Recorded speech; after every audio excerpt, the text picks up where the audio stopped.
오늘도 하나님의 이 교회당에 나와서 예배하시는 분들, 그리고 가정과 병상에서 예배하시는 우리 성도님들, 하나님의 오늘 임재가 있는 예배, 거룩함이 있는 예배, 하나님이 받음직한 그런 예배가 하나님께 드려지기를 원합니다.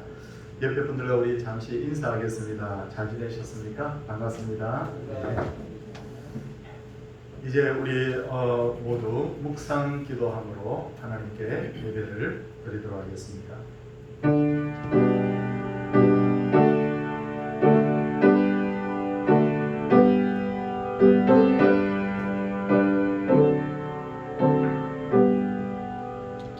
주께서 내 원수의 목전에서 내게 상을 차려주시고 기름을 내 머리에 부으셨으니 내 잔이 넘치나이다.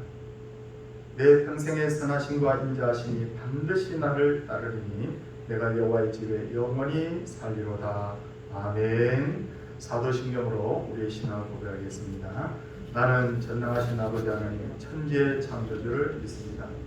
나는 그의 유일하신 아들 우리 주 예수 그리스도를 믿습니다. 그는 성령으로 잉태되어 동정녀 마리아에게 승하시고 본디오 빌라도에게 고난을 받아 십자가에 못 박혀 죽으시고 장사된 지 사흘 만에 죽은 자 가운데서 다시 살아나셨으며 하늘에 오르시어 전능하신 아버지 하나님 우편에 앉아 계시다가 거기로부터 살아있는 자와 죽은 자를 심판하러 오십니다. 나는 성령을 믿으며 거룩한 공교회와 성도의 교제와 죄를 용서받는 것과 몸의 부활과 영생을 믿습니다. 아멘. 찬송 260장입니다.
정복희 집사님께서 기도를 하시겠습니다.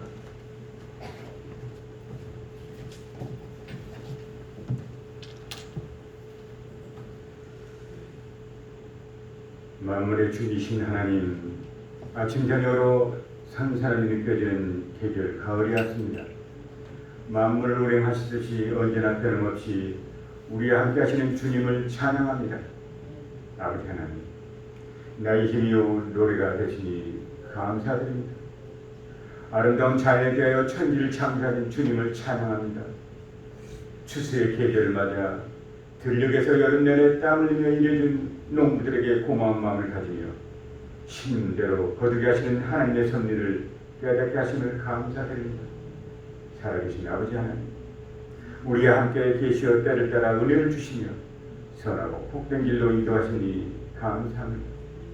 우리를 향한 크신 사랑과 약속을 붙잡고 복된 주일 아버지 은혜를 사모합니다.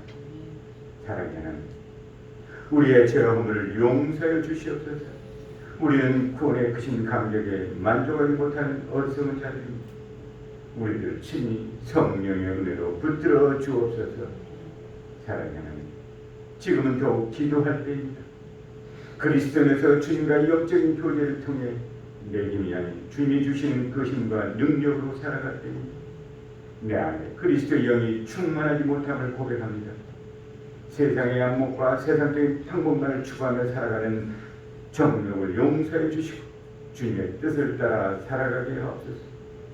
사랑의 하나님, 코로나가 하루빨리 안정화되고 종식되어서 모든 성령들이 주님 앞에 나와 마음껏 찬양하고 예배드릴 수 있는 시간이 속히 올 수 있도록 은혜 내려 주옵소서.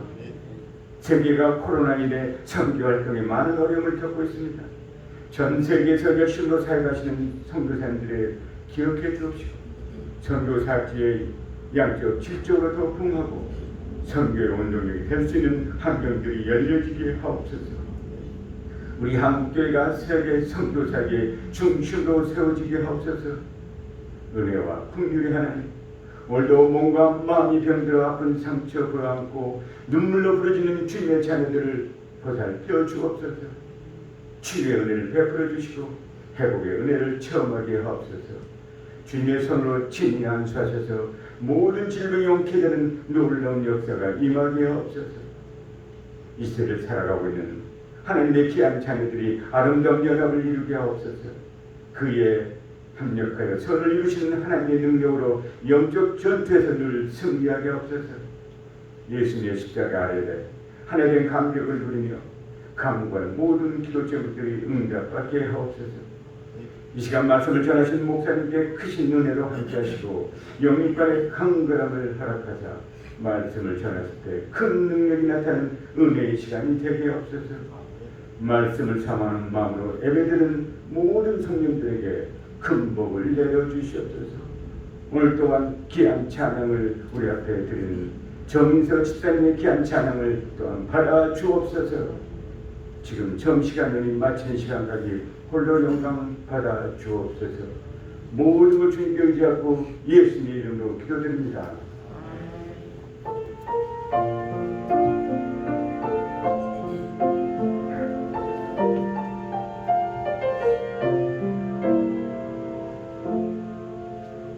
하나님의 말씀은 여호수아서 4장 1절에서 3절까지 말씀입니다. 여호수아서 4장 1절에서 3절까지 말씀.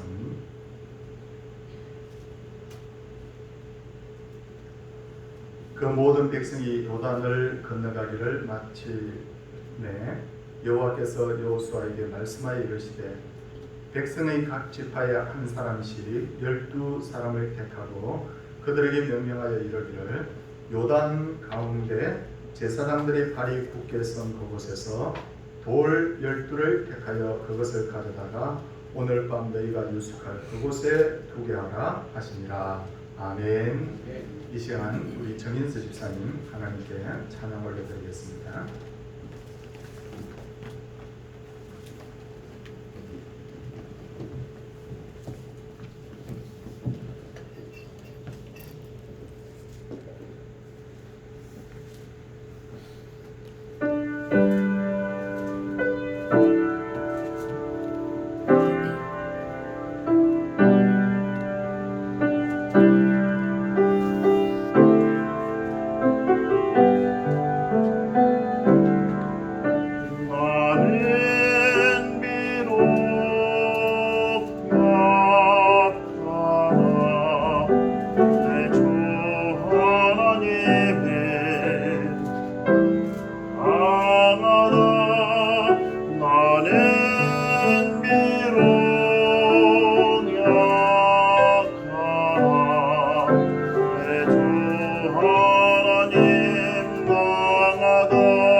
받으셨을 줄 믿습니다.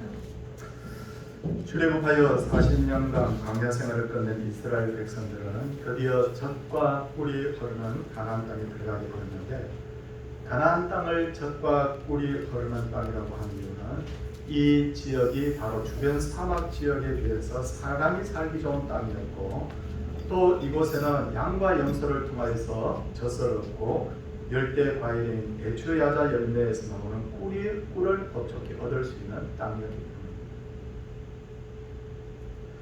하지만 가나안 땅을 차지하기 위해서는 반드시 넘어야 될 두 개의 관문이 있었는데, 하나는 요단강이었고 또 하나는 여리고 성이었습니다. 요단강, 지금 이스라엘에 가서 요단강을 바라보면 사실은 실망할 정도로 작고 초라합니다. 하지만 지금부터 3,500년 전 여호수아와 이스라엘 백성들이 그 강을 건널 때만 해도 강폭이 지금보다 훨씬 넓었다고 합니다. 더군다나 이스라엘 백성들이 강을 건널 때는 성경에 기록되어 있습니다. 곡식을 거두는 시기라고 되어 있어요. 곡식을 거두는 시기가 언제냐면 이스라엘의 원력을 하면 아비월입니다. 태양력, 오늘날로 하면 3, 4월경에 해당하는데, 이스라엘에는 이때 비가 가장 많이 내리는 시기입니다. 사람들은 이스라엘같이 건조한 땅에서 비가 내리면 얼마나 내리겠느냐라고 생각합니다. 그런데 이스라엘은 산에 나무나 풀이 많지 않기 때문에 비가 내리면 전부 다 그 산에 내리는 그 물이 전부 다 개울로 흘러내려오게 되죠. 그래서 마태복음 7장의 반석 위에 지은 집과 모래 위에 지은 집의 비유를 보면 비가 내리고 창수가 나고 바람이 불어 그 집에 부딪히되라고 되어 있어. 여기도 뭐냐면 예수님의 이 비유에도 뭐냐면 홍수의 그 상황을 비유를 든 것을 볼 수가 있어요. 실제로 이스라엘에 가보면 물이 하나도 없는 와디라는 개울이 있는데, 그것을 우리가 우리말로 하면 건천이라고 합니다. 그냥 메마른 개울입니다. 그런데 가을이나 봄에 갑자기 많은 비가 내리면 그 와디에 물이 가득 차게 되죠. 그래서 사람들은 수시로 비 피해를 입게 되는데, 얼마나 눈 깜짝할 사이에 물이 차오르는지, 거기에 사람이 빠지게 되면 나중에 시신을 찾기도 힘들다고 그래요. 왜냐하면 흙탕물에 사람이 휩쓸려 가서 땅속에 묻혀버리기 때문입니다. 이 요단강이 이스라엘 백성이 통과해야 될 바로 첫 번째 관문이었던 거죠. 그 다음에 관문은 바로 여리고성인데, 여리고성은 해수면보다 396m 낮은 지역에 세워져 있었습니다.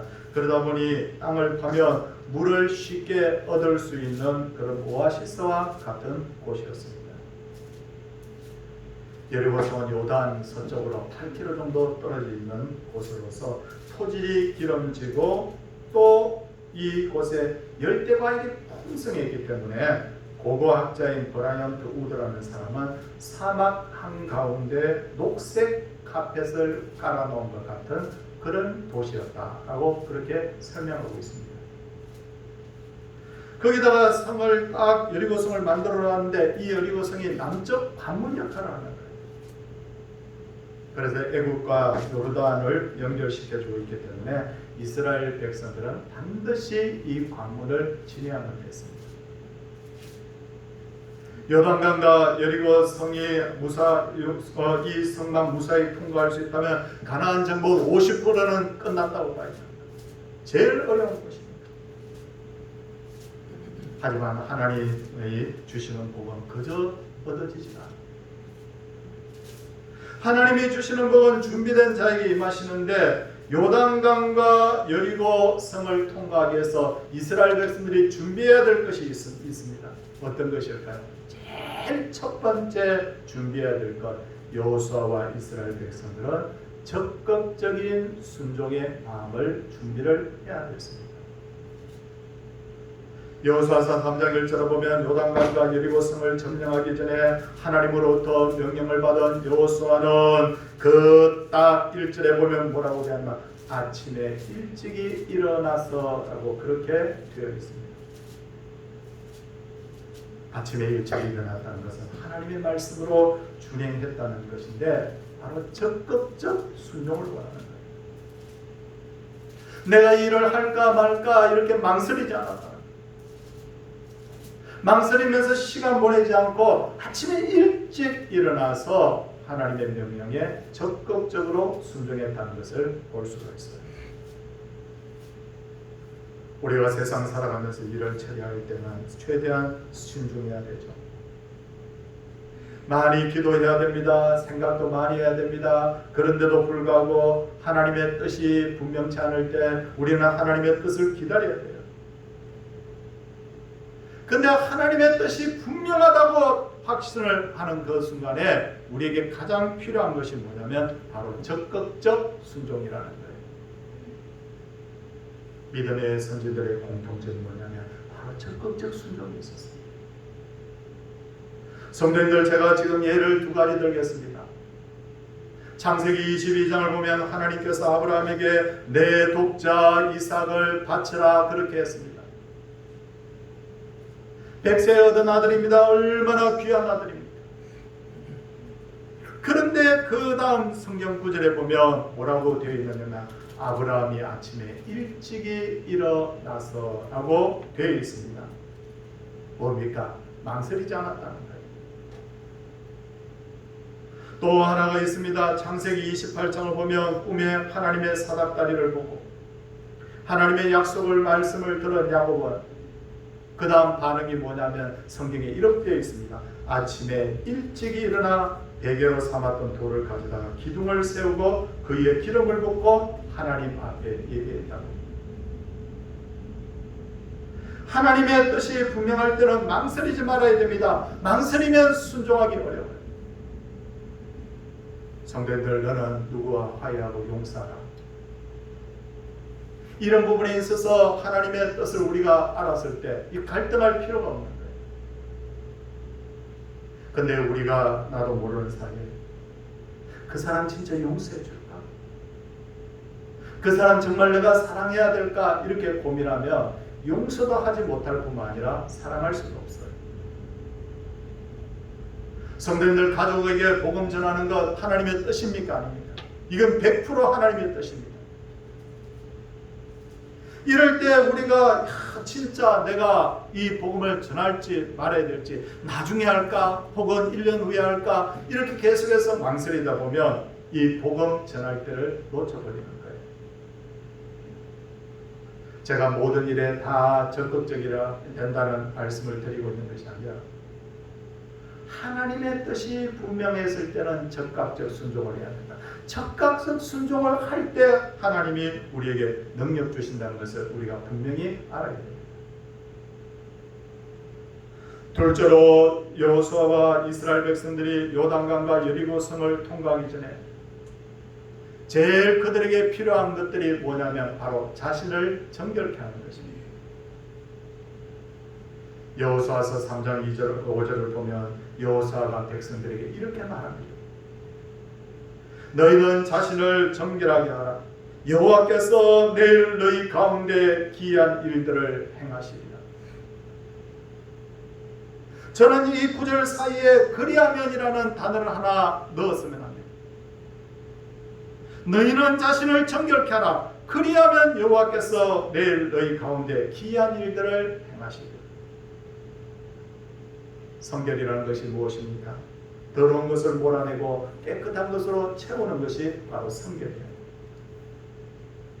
왜 성결해야 되느냐? 하나님께서 깨끗지 않은 자와 함께하지 않는다고 말씀하시기 때문에. 하나님은 믿음이 없는 자와 함께하지 않습니다. 오직 성결한 자에게만이 하나님의 은혜가 임한다고 성경은 말씀을 하고 있습니다. 성도들, 야곱이 부자가 되어서 답답 아람에서 고향으로 돌아왔어요. 고향으로 돌아가야 되는데 그는 그 고향으로 바로 돌아가지 않고 세겜에서 지체를 하게 됩니다. 근데 이 세겜이라는 것이 어떤 것이냐? 그 당시의 어떤 상황을 보니까 사람들이 많이 모여 살고 있었던 것으로 봐서 그것은 사람 살기에 굉장히 좋은 땅이었다는 것을 알 수가 있어요. 그러니까 자식들이 자꾸 세겜의 마음 빼앗기기 시작합니다. 딸 디나가 그곳 사람들이 어떻게 살아가는지 구경하러 갔다가 세겜의 추장의 아들에게 욕을 당하고 그 때문에 화가 난 야곱의 아들들이 그 세겜 사람들을 죽이게 됩니다. 강간 사건이 일어나게 되고 살인 사건이 일어나게 됩니다. 이런 이방인들만 사는 땅에서 이런 일이 일어났으니 더 이상 그 땅에서 살 수가 없게 된 거예요. 공적이 되어버린 거예요. 이때 야곱이 세겜을 떠나기로 합니다. 지금 이 시점에서 가장 필요한 것이 뭘까? 사방이 전부 다 우리 가족들의 생명을 위협하고 재산을 노리고 있는 이때 가장 필요한 것은 재산과 생명을 보호할 수 있는 무기들이 필요했어요. 그래서 가족들이 전부 다 야곱의 처신을 다 어떻게 하는가 하고 지켜보고 있는데 야곱은 아들들과 종들을 모아놓고 이렇게 선포합니다. 너희 중에 있는 이방 신상들을 버리고 자신을 정결하게 하고 너희들의 의복을 바꾸어 입으라. 이 자신을 정결케 하고 너희 의복을 바꾸어 입으라. 이 말은 한마디로 말하면 몸과 마음을 정결하게 하라는 거예요. 아니 아버지, 무기를 준비하죠. 어떻게 이 위험한 지역을 빠져나갈지 전략을 세워야 되지 않습니까? 그때 야곱이 아니야, 정결하게 하는 게 우선이야. 그런데 그 다음 성경 구절이 이렇게 기록되어 있습니다. 그들이 떠났으나 하나님이 그 사명 고을들로 크게 두려워하게 하셨으므로 야곱의 아들들을 추격하는 자가 없었다. 야곱이 하나님 마음에 들게 하겠다고, 야곱이 자신의 마음과 몸을, 가족들의 마음과 몸을 성결하게 했을 때 하나님이 그들을 지켜주시는 것을 우리가 볼 수가 있습니다. 지금 우리는 코로나 시대를 맞아서 교회가 큰 어려움을 당하고 있어요. 세상 사람들로부터 비난받기도 하고 세상 사람들로부터 오해받기도 하고 있습니다. 이럴 때 교회가 어떻게 해야 될까요? 야, 우리 교회 지금부터 제도를 좀 정비해야 될 건 아니야? 아니, 새로운 프로그램을, 좀 더 획기적인 프로그램을 준비해야지. 그런데 그것보다 더 중요한 것이 뭐냐면 거룩함을 회복하는 거예요. 왜냐하면 교회의 힘이 어디서 나오느냐면 거룩함에서 나오거든요. 교회가 거룩하면 세상 사람들이 교회를 두려워합니다. 교회가 거룩하면 세상 사람들이 교회에 귀를 기울입니다. 세상 사람들이 교회를 찾는 것은 야, 그 교회 가면 시설이 좋대, 그 교회 가면 시스템이 좋대, 그것 때문에 교회를 찾는 것이 아니고 교회 말에 귀를 기울이는 것이 아니라 교회가 세상보다 나은 것이 뭐가 있느냐고 했을 때 세상 사람들이 첫 번째 꼽는 것이 뭐냐면 야, 예수 믿는 사람은 달라. 교회의 힘이 어디로부터 나오느냐면 바로 거룩함에서부터 나오는 거예요. 예수 믿는 사람들은 달라. 예수 믿는 사람들은 함부로 건드리면 안 돼. 진짜 하나님이 우리 편 되시기 위해서 이 시간에 가장 필요한 것이 바로 거룩함이라는 거예요. 셋째로 이들이 준비해야 될 것이 뭡니까? 하나님 중심의 신앙을 가진 자들이 신앙의 본을 먼저 보여야 됩니다. 여호수아서 3장을 보면 하나님의 법궤를 어깨에 맨 제사장이 먼저 요단강에 들어갔다고 되어 있어요. 요단강을 위에서부터 물이 끊어져 있습니다. 그들이 법궤를 메고 그것을 통과한 것이 아니라 요단에서 법궤를 맨 제사장들이 거기 요단 중간에 우뚝 서 있었다고 성경에 기록되어 있습니다.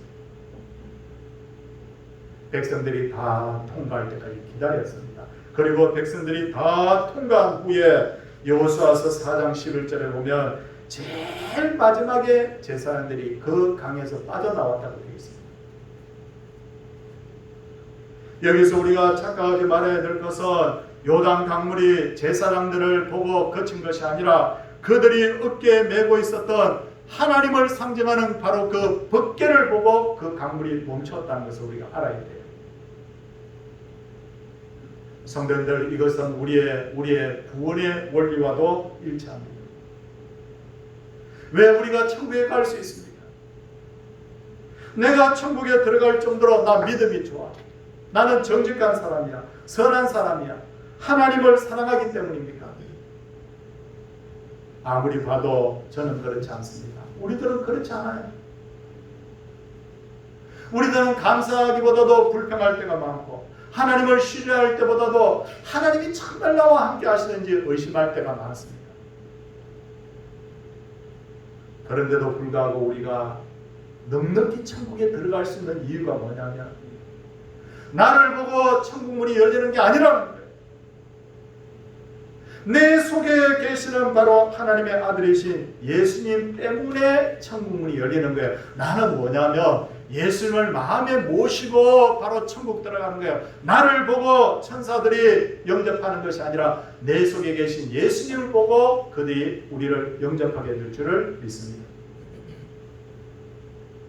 그리고 우리가 이 사건을 통하여 또 하나 알아야 될 것은, 어떤 일이든지 하나님의 통제 아래에 있다는 거예요. 성도님들, 그 유명한 화가 중에 나파엘로라는 사람이 있습니다. 나파엘로의 조수가 서성을 따라서 그림을 굉장히 잘 그렸는데, 이스라엘 백성들이 요단강 건너는 이 장면을 그림을 그렸습니다. 근데 그 장면을 보면 그 그림의 제일 가운데 뭐가 있느냐면 법궤를 맨 제사장들이 있어요. 근데 그 한쪽 귀퉁이에 어떤 장면이 있느냐면 물이 막 이렇게 끓어 넘치듯이 물이 밀려오는 장면이 있는데, 거기에 어떤 한 사람이 손을 막 가지고 이 물을 막고 있는 장면이 나옵니다. 그게 누구냐면 바로 천사예요. 천사가 위에서부터 오는 물을 막고 있었다는 겁니다. 나파엘로의 조수는 성경에 나오는 이 내용을 바로 그런 식으로 그림으로 이렇게 표현을 했던 것 같아요. 성도님들, 우리는 지금 한 번도 경험해보지 못한 코로나 전염병의 재앙을 당하고 있어요. 그러나 이 재앙이 무작정 우리를 밀어 닥치고 있는 게 아니라는 거예요. 이 재앙도 철저하게 하나님의 허락하신 영역까지만 영향을 미치고 있어요. 욥이 고난 당할 때 어떻게 합니까? 사탄이 무작정 욥을 공격하는 것이 아니라 욥을 시험할 때마다 하나님 여기까지 해도 됩니까? 하고 묻잖아요. 하나님이 그때마다 요만큼만 하라, 요만큼만 하라. 나중에 뭐라고 말씀하십니까?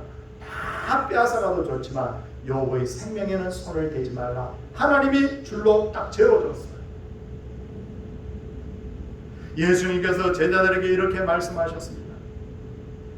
마지막 날에 이와 같은 재앙들이 있을 것이지만 만일 주께서 그날을 감하지 아니하셨더라면 모든 육체가 구원을 얻지 못할 것이거늘 자기가 택하신 자들을 위하여 그날을 감하셨느니라. 성도님들, 우리가 조심했기 때문에 지금까지 생명이 유지된 것이 아니라는 거예요.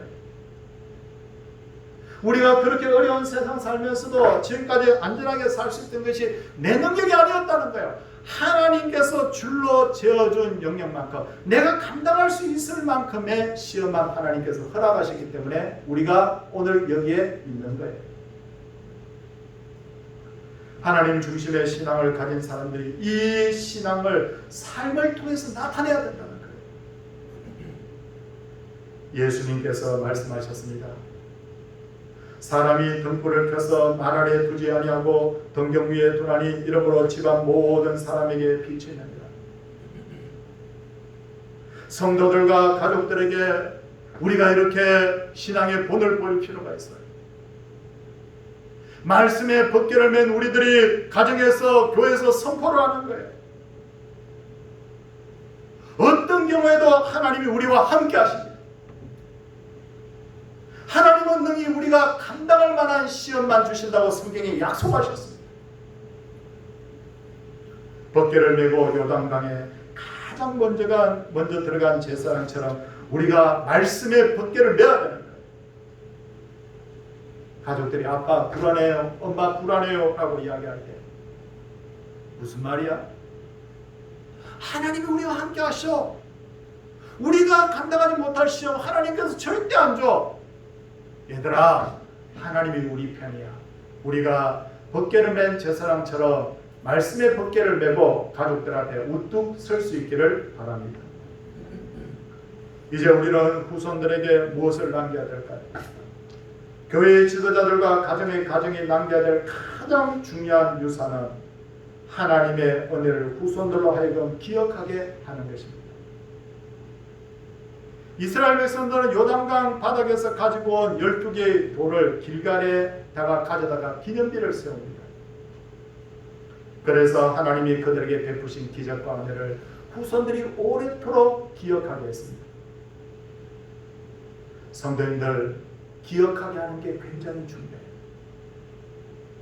이스라엘 백성들을 가나안 땅으로 인도하던 모세가 나이 120살이 되었을 때, 그러나 그는 가나안 땅에 이 백성들을 이끌고 들어갈 수는 없었습니다. 그때 모세가 요단강 동편에서 저 가나안 땅을 바라보면서 그 후손들에게 세 편의 설교를 하는데, 전에도 설명드렸지만 이 세 편의 설교를 모아놓은 것이 바로 신명기입니다. 신명기의 내용은 세 가지입니다. 첫째는 하나님이 우리에게 베푸신 은혜, 두 번째는 오늘도 함께 하시는 하나님의 임재, 그리고 세 번째는 하나님이 장차 베푸실 그 은혜와 동행하십니다. 이걸 세 편의 설교를 모아놓은 것이 바로 신명기예요. 근데 저는 이 말씀을 준비하면서 신명기를 쭉 훑어봤습니다. 신명기에 제일 많이 나오는 단어가 뭘까? 다른 성경보다도 훨씬 비중 있게 신명기에 나오는 단어가 뭘까 찾아보니까 기억하라라는 단어가 그렇게 많이 나오더라고요. 성도들, 제가 몇 가지 찾아봤습니다. 신명기 5장 15절, 7장 18절, 7장 19절, 8장 2절, 8장 18절, 9장 7절, 11장 2절, 15장 15절, 16장 3절, 16장 12절, 24장 9절, 그리고 18절, 22절, 25장 17절, 32장 7절. 기억이라는 단어가 엄청나게 많이 나옵니다. 그리고 그 다음에 많이 나오는 단어가 뭘까라고 또 찾아보니까 잊지 말라는 단어가 많이 나오더라고요. 하나님께서 이스라엘 백성들에게 너희들은 매년마다 유월절을 지키라고 하는 이유가 뭐냐면 하나님의 임재와 하나님의 그 역사를 잊지 말라는 거예요. 왜 오늘 교회를 향하여서 예수님께서는 당신께서 다시 오실 그때까지 이 성만찬을 행하라고 했느냐면 주님의 십자가의 은혜, 다시 오실 예수님을 고대하는 그 믿음을 잊지 말라는 거예요. 성도님들, 내용이 없는 껍데기만 후손들에게 물려주면 후손들이 타락하고 망할 수밖에 없어요. 민수기 21장을 보면 출애굽한 이스라엘 백성들이 가는 그 길이 거칠고 갈 때마다 음식이 부족해서 굶주렸을 때 그들이 하나님과 모세를 원망했다고 되어 있어요. 그때 하나님께서 진노하셔서 이스라엘 백성들에게 불뱀을 보냅니다. 성경의 내용을 보면 불뱀이 물었더니 많은 사람들이 죽었다고 되어 있어요. 그리고 많은 사람들이 또 물린 자들이 고통을 당했다고 되어 있어요. 백성들이 그때서야 정신을 차리고 나와서 모세에게 우리를 위해 기도해달라고 했습니다. 모세가 하나님 앞에 기도했더니 하나님께서 녹뱀을 만들어서 장대에 달되 그것을 쳐다본 사람은 나으리라, 그렇게 말씀하셨어요. 그래서 모세가 녹뱀을 만들어 장대에 달았는데 진짜 그 녹뱀을 쳐다보니까 다 씻은 듯이 그 열이 떠나고 전부 다 회복이 됐어요. 근데 그 후에 어떻게 됐을까요? 성경은 더 이상의 기록이 없습니다. 그런데 놀라운 것은요, 700년이 지난 후에 히스기야가 다스릴 때 놋뱀 이야기가 나옵니다. 히스기야가 왕이 됐습니다. 히스기야는 하나님 마음에 들도록 신앙을 개혁했습니다. 그런데 히스기야가 한 것 중에 하나가 뭐냐면 놋뱀을 부수었다. 700년 전에 모세 때 만들어졌던 그 놋뱀이 보관이 되어 있었던 거예요. 그 이름이 뭐냐면 성경에 느우스단이라고 나옵니다. 놋으로 만든 뱀이라는 뜻이에요. 아니, 하나님께서 만들려고 한 그 거룩한 그 물건, 야, 그것을 바라볼 때마다 나음을 입을 정도로 그만큼 신통력이 있는 물건. 근데 왜 부쉈느냐? 사람들이 하나님을 향한 진정한 믿음은 없이 자꾸만 그 놋뱀만 바라보면 뭔가 되는 것처럼 놋뱀이 어느 날부터 우상이 되어버리는 거예요. 성도님들, 놋뱀을 바라봤기 때문에 나은 것이 아니라 하나님의 말씀대로 순종했기 때문에, 하나님께서 그 순간에 그 놋뱀을 통하여서 하나님께서 역사하시는 하나님을 바라봤기 때문에, 그 음성을 듣고 바라봤기 때문에 나은 것이지, 구리 조각 그 자체가 나은 것이, 그것 때문에 나은 것이 아닌데도 불구하고 하나님의 말씀은 온데간도 없이 자꾸만 700년 동안 사람들이 놋뱀만 바라보면 낫는다는 생각 가지고 그걸 우상시했기 때문에 히스기야가 그걸 부셔버린 거예요. 오늘날 유대인들이 세계에서 가장 우수하고 강한 민족이 된 것은 그들이 키가 크고 힘이 세기 때문에 그들이 가장 우수한 민족이 되었기 때문이 아니라 그들은 기억의 민족이라는 거예요. 유대인들은 6월절이 되면 지금도 마당에 움막을 짓고 거기서 누룩을 넣지 않은 딱딱한 빵을 먹고 쓴나물을 먹으면서 밤을 지새우면서 그 후손들에게 지난날 이 하나님께서 베푸신 그 은혜들을 다 이야기해 주는 거예요. 우리가 애굽에서 고난당했다. 우리가 이방에 객이 되었고 바벨론에 객이 되어서 거기서 요단을 그리워하면 그 이스라엘을, 예루살렘을 그리워하면서 울었단다. 그 이야기를 그 가족들에게 전부 다 들려주면서 그들이 6월절을 지키는 거예요. 이스라엘 백성들이 후손들에게 길갈의 기념비를 세운 돌이 요단강 바닥에서 가져온 것이라고 하면 후손들이 신기해하면서 어떻게 저 돌을 가지고 오게 되었습니까? 라고 물을 때 하나님께서 뭐라고 말씀하셨습니까? 9일에 너희 자손들이 묻거든 이라고 말씀하셨어요.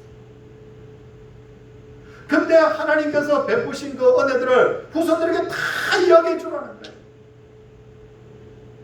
이 신앙을 계승해야만 너희 자손들이 복을 받지 너희들만 신앙생활을 잘해서는 안 된다는 거예요. 기억을 잊은 민족은 망하게 되기 때문에 요단강이 끊어진 것에 대해서 설명을 해 주었을 때 이 후손들이 믿음을 지킬 수 있었다는 거예요. 왜 12개의 돌로 기념비를 세우게 했을까요? 그것은 한 지파도 빠지지 말라는 거예요. 성도님들, 어느 예수 안 믿는 남편, 아내는 우리 교회 집사님인데 남편은 예수 안 믿어요. 그래서 제가 김생도 예수 믿고 천국 가셔야죠 그렇게 했더니 그분이 하는 말이 저희 집사람이 하나님을 잘 믿기 때문에 저희 집사람 치맛자락 붙들고 천국 가면 됩니다 그렇게 하더라고요. 성도님들, 우리가 알아야 될 것이 뭡니까? 12지파 중에 한 지파라도 하나님을 제대로 믿지 않으면 11지파는 구원받지만 한 지파는 버림당합니다.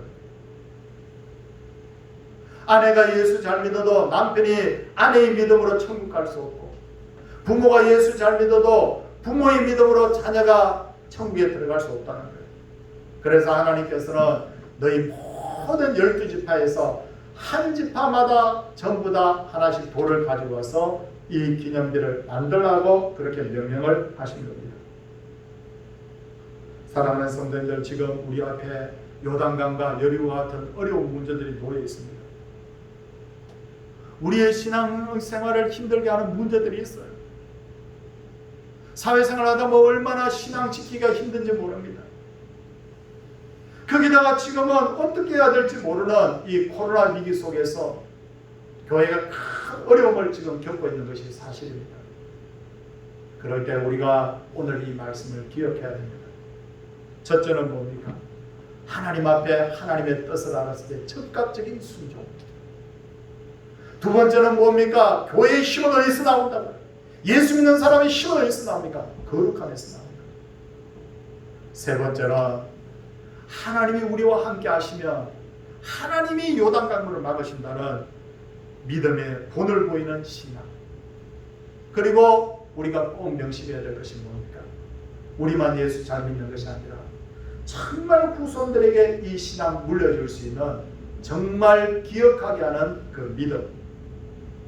오늘도 이 믿음이, 오늘도 이 신앙이 우리와 함께하므로 우리가 이 상황을 넉넉히 이기게 될 줄 믿습니다. 최후 승리는 주님께 있고 우리가 주님의 편에 붙어 있으면 주님이 우리와 함께 하실 줄을 믿습니다.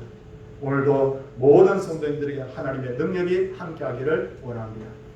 찬송하겠습니다. 찬송 325장.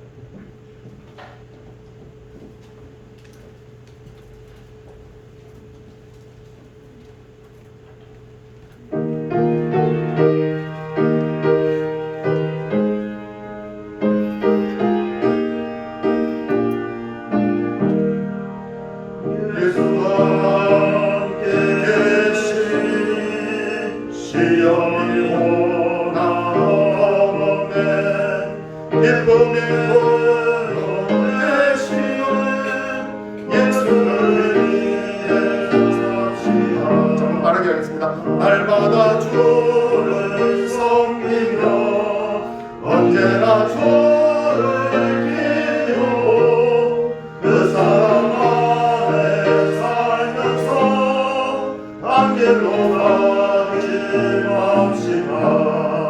이 세상 사는 동안에 주 이름 전하면서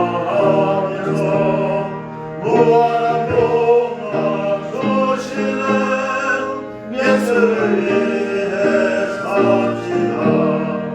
날마다 주를 섬기며 언제나 주를 기리고 그 사랑 안에 살면서 안길로 가지 맙시다. 이 세상 친구 없어도 예수는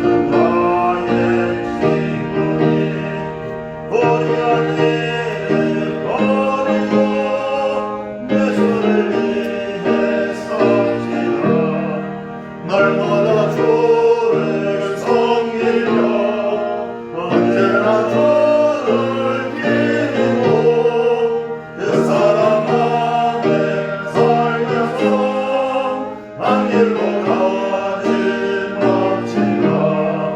주께서 심판하시네 잘했다 칭찬하리니 이루어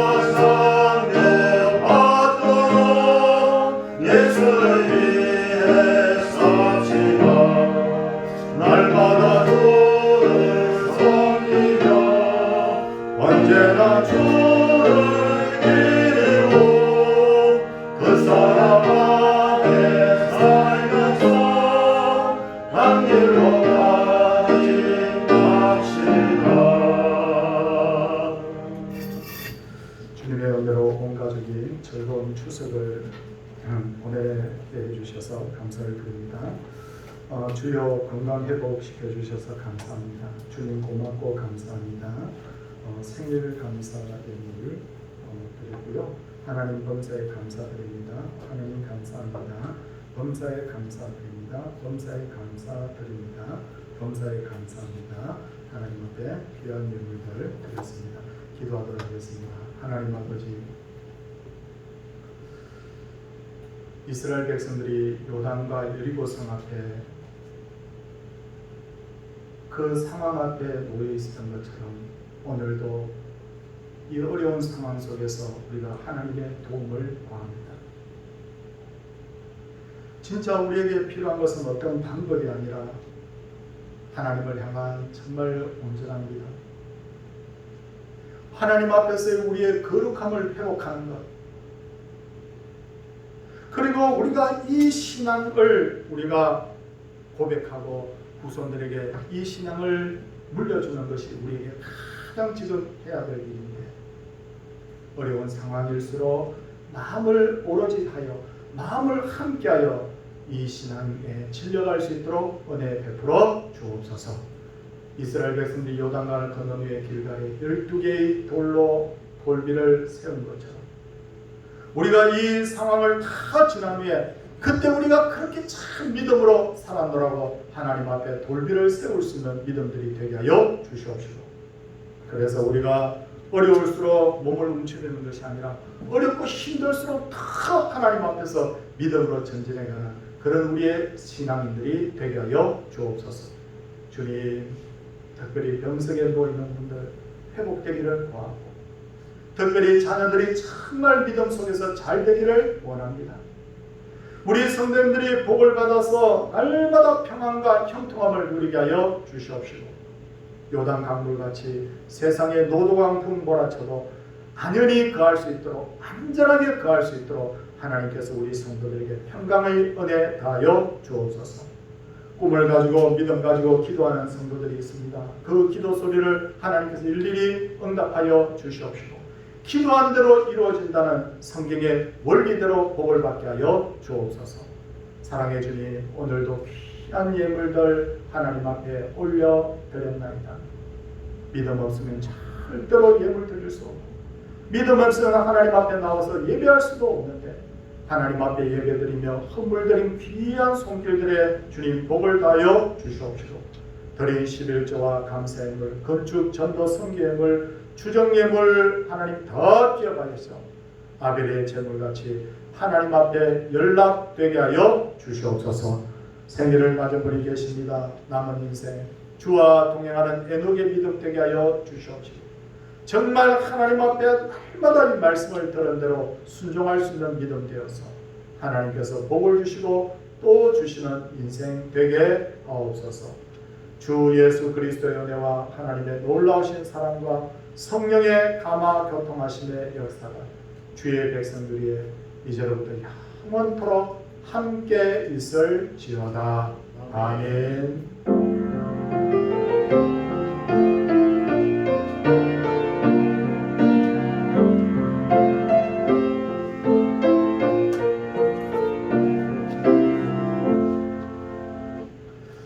성도님들께 광고 말씀을 드립니다. 전에도 제가 말씀드렸지만 본당에서 20명, 또 교육관에서 20명 여기까지 예배를 우리가 드릴 수 있어요. 드릴 수 있기 때문에 혹시 지금 방역에 어떤 문제가 되지 않을까 이런 어떤 염려, 그런 염려 하지 마시고 우리 최선을 다해서 하나님 앞에 예배하고 방역 수칙을 지키고 이렇게 하면 안전하게 예배를 드릴 수 있을 줄 압니다. 오늘 김경문 목사님이 오늘 교회에 나오지를 못했어요. 주중에 몸이 자꾸 아프다고 그래서 제가 몸이 아프다고 그러면 제가 걱정이 되잖아요. 요즘 코로나도 막 유행하고 그래서 제가 코로나 검사를 해보라고. 코로나하고는 관계가 없습니다. 관계가 없는데 아마 몸살 감기인 것 같아요. 그래서 이럴 때는 본인도 집에 있는 것이 낫고 또 교회 성도님들한테도 그것이 더 유익하다고 오늘 집에 있으라고 했는데 빨리 몸이 좋지 않아서 병원에 며칠간 입원을 하겠다고 그래서 입원을 지금 했습니다. 그래서 독산동에 있는 희명병원이라는 곳에 입원을 했는데 기도해 주십시오. 요즘은 면회도 안 되고 신방도 안 되잖아요. 그래서 성도님들 기도해 주시고 조금이라도 제가 직원들이 열이 나거나 감기 몸살 있고 이러면 그냥 요즘은 그렇게 좀 지혜롭게 하는 것이 좋을 듯해서 그렇게 하고 있습니다. 기도 꼭 부탁드립니다. 얼굴 보니까 참 좋습니다. 언젠가 이 코로나가 다 진정이 되고 나면 그득하게 이 자리에 함께 앉아서 예배드릴 그날이 속히 오기를 저는 기도하고 있습니다. 우리 서로 기도합시다. 옆에 분들과 우리 인사하도록 하겠습니다. 할렐루야.